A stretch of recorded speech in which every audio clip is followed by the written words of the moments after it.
come to a yoga class a few years ago, and the yoga instructor, before that we started getting into any sort of pose, he kind of said, okay, I want to start you on the right mindset. So what he said was,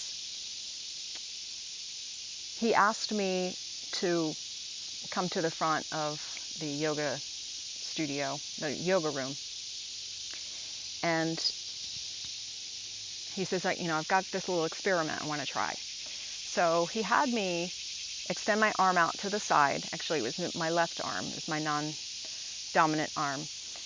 And he said, okay, let's just do this experiment in truth. So he had me extend my arm out, and he says, what is your name? And I said, Beth. So he tried to pull my arm down, and it was strong. He couldn't push it down. And he says, okay, now tell me something that's not your name. So he said, what is your name? And I said, Edith.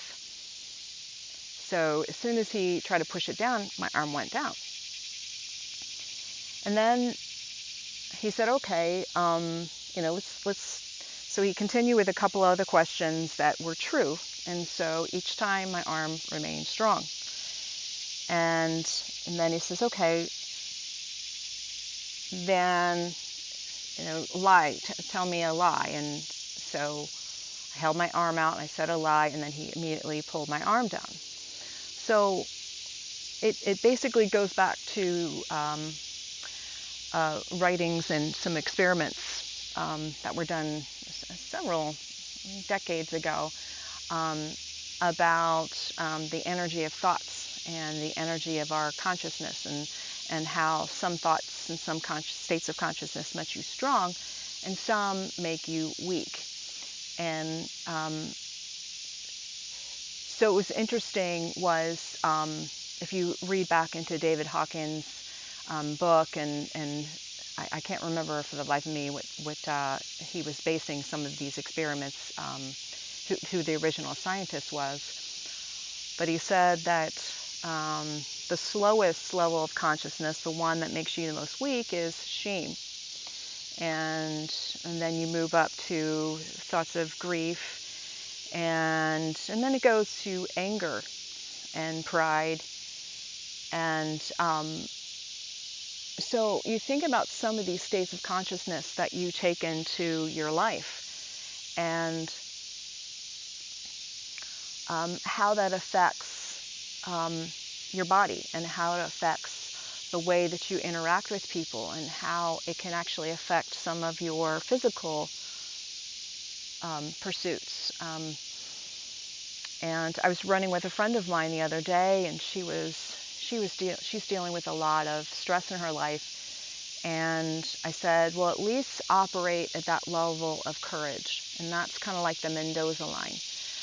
That's kind of like that neutral area where it's not going to weaken you, but it's not going to strengthen you. And I said, so when you feel yourself getting down, just tell yourself courage. But it goes beyond that. This yoga instructor went and he said, okay, now think about someone who inspires you. And so I thought about some of the inspirational writers and the religious leaders who have inspired me. And I put my arm out, and he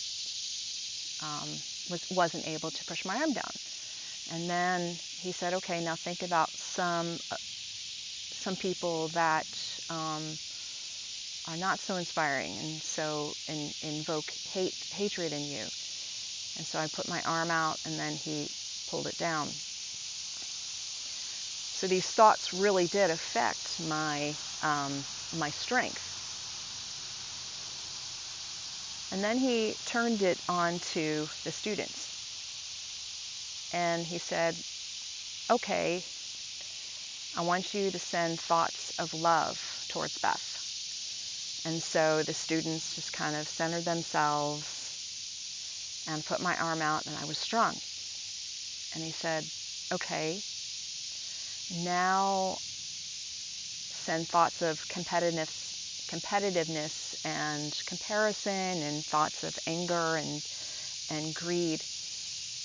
And he pushed my arm down after that. So the thoughts that you send to someone else can also affect them.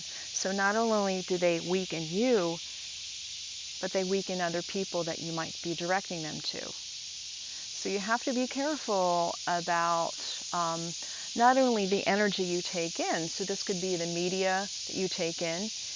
This could be social media. This could be the news. And this could be your interactions with others. If you notice that some people that you're with might invoke,